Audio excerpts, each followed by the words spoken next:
tried to dig out in my archive some of the older, lesser known titles that maybe you may not be familiar with, that you may have missed. So I wanted to share those with you briefly as I can. The Child. This is also available through the American Horror Story Blu-ray set, Volume 2, from Arrow. And it's a great, weird, scary kind of a zombie movie about a girl who is able to basically communicate telepathically with the dead, basically, and they do things for her and stuff, and it's pretty crazy. It's out there, and it's an awful lot of fun, surprisingly good. So if you can find this to stream it. If you want to own it, get it on the Blu-ray with the American Horror Story, I think it's called, Volume 2 from Arrow. American Horror Collection, Volume 2, I think. Okay, well anyway, enough about that one. Otherwise, we're going to be here all night. One of my favorite Grindhouse features, Don't Look in the Basement. This is one of those movies that a lot of people have, like don't go in the house and don't open the window and stuff like that. Well, Don't Look in the Basement is basically about the inmates running the asylum. And I don't want to give too much away. It is very old, but the characters are very endearing. They all have very unique characters, personalities. So the characters are interesting. The performances are actually pretty good, especially considering the budget. And I just really love this movie. It's always been one of my favorites. So Don't Look in the Basement. Check it out. It's usually found on public domain prints. You can probably find it just about anywhere. They've got a new Blu-ray out, and they did a surprisingly good sequel many years later called Don't Look in the Basement 2. Well, I know, inventive name for a sequel. But anyway, you can check that out. It is out there. It's available. This is in my old Anchor Bay. I know that this was a limited edition Shout Factory release. I don't know if it's still available, but if you can find it, it's well worth it. It's called The Guardian. I actually saw this at the theater many years ago. And if you can track this down, it's great. It's basically one of those things where somebody's posing as a nanny and she wants your child. However, this has got kind of a weird supernatural twist to it that some of those other movies that have that same basic plot line do not have. It's got a very interesting twist to it. So I hate to give anything away. I just want to throw them out there, recommend them, and hopefully I get some feedback. Say, oh, I'm glad you recommended that. I like that. This one is also known as something at the Manchester Morgue or something. Let Sleeping Corpses Lie. It's known under several titles. This is another title for this movie is Don't Open the Window. I mentioned that title earlier. Well, this played at the drive-in when I saw it as Don't Open the Window. This is a really good zombie movie that gets overlooked a lot. It's an awful lot of fun. It's better than most zombie movies, honestly. It's just so awesome. I don't know what else good to say about it. It's just incredible, and I haven't watched it in years. So sometimes the plot lines escape me a bit if I haven't watched something for a long time, and this is unfortunately one of those. But I do know that I love this movie, and that every time I've seen it, I've just absolutely had a great time with it. So I would recommend this one. I think it might be Murders at the Manchester Morgue, but if you put in Manchester Morgue, it'll come up. So it may be available under any one of those three titles. Don't Open the Window, Manchester Morgue, Let Sleeping Corpses Lie. Silent Scream. Terror so sudden there's no time to scream. Also saw this at the theater. I think I saw it at the drive-in, actually, when I was a kid. And absolutely loved it. Parents took me to see it, of course. Came out in 1980. It runs 87 minutes from Scorpion releasing. I think this might still be in print somewhere. I'm not sure. If not, hopefully you can find it to stream. But this is a slow, suspenseful building kind of movie, kind of like they used to make. So if you're somebody who has a short attention span, this probably isn't going to be the one for you. But if you like movies where you're trying to figure out who the killer is, and you like movies like Psycho, I know a lot of people would say, well, you can't put this on the same level as an Alfred Hitchcock movie. Okay, maybe not.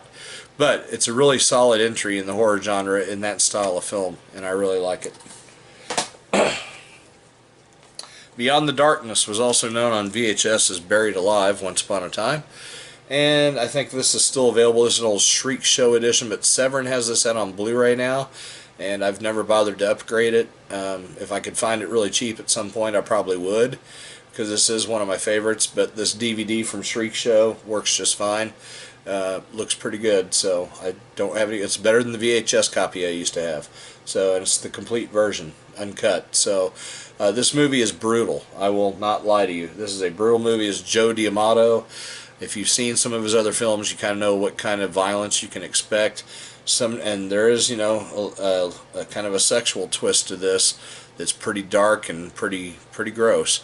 And a lot of his movies do have a lot of sexual content because he was an adult film director. Also, in addition to some of the horror movies and stuff that he did besides that.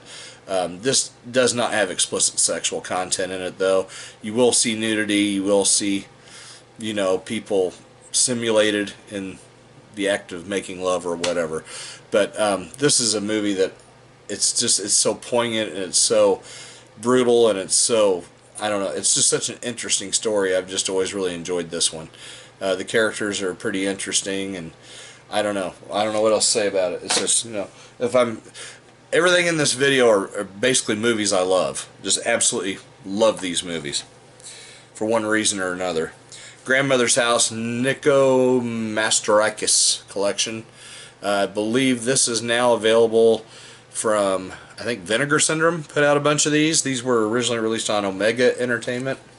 Seeing the blue down there. And Image DVD. I've had this for, there it is. Yeah, there. I've had this for quite a while. I actually got this off of eBay because it was out of print when I bought it, and I finally got a somewhat reasonable deal on it. And it's really a lot of fun. This is a really good movie. Basically about some kids that find out some things about their grandparents that maybe they didn't want to find out. So definitely something to check out. I think you'll enjoy it. Next one is also from the Nico Mastorakis collection. It's called In the Cold of the Night. And this is a very interesting movie where a guy is dreaming things, horrific things, and he sees people in these dreams that he's never met. Then all of a sudden, the things that he dreams about start happening, and he starts seeing these people. This movie also is very sensual. It's basically what I would call an erotic thriller, but this is way better than most of them. And this is also available from Vinegar Syndrome now on Blu-ray. I'm sure it looks and sounds fantastic. Again, I can't upgrade everything. I don't have that kind of money. But this is a great movie. And so if you get the Vinegar Syndrome Blu-ray, tell me what you thought of it, because I love that movie. Desecration is another one.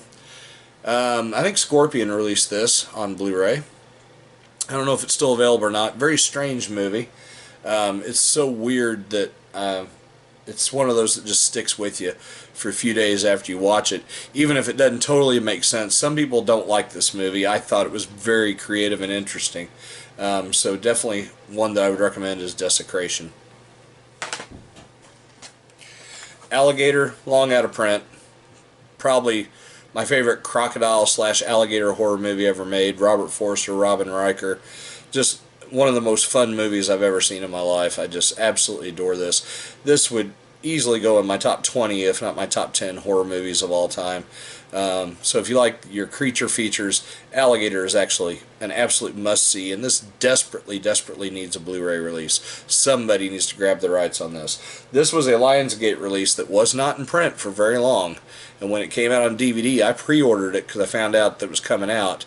So I pre-ordered it, so I got it as soon as it shipped. So again, I can't say enough good things about it. If you haven't seen it, it's absolutely amazing. Devil Doll was a surprisingly good movie to me, one that I had never heard of. It was a blind buy. If you like creepy mannequins and dolls, if you've seen all the Chucky movies and Dolly Dearest and all those sorts of things and magic, well, you might have missed this one. It's in black and white, but it's kind of like watching an old Twilight Zone episode. It's really good. So I think you'd really enjoy it. This one's kind of an interesting one, Queen Crab.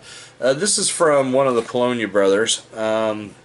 Mark Polonia is one of the producers. He didn't direct it, But him and his brother died unfortunately. They used to make a lot of movies for Sub Rosa Studios. And this one is a stop motion animation type movie. Kind of reminds you of the old Godzilla movies, except in this case it's a big old crab. And I actually thought this was a great throwback, kind of paid homage to the older horror movies. Obviously they didn't have a big budget, but definitely a lot of creativity went into this, and turned out to be a fun little film. So another good creature feature, Queen Crab.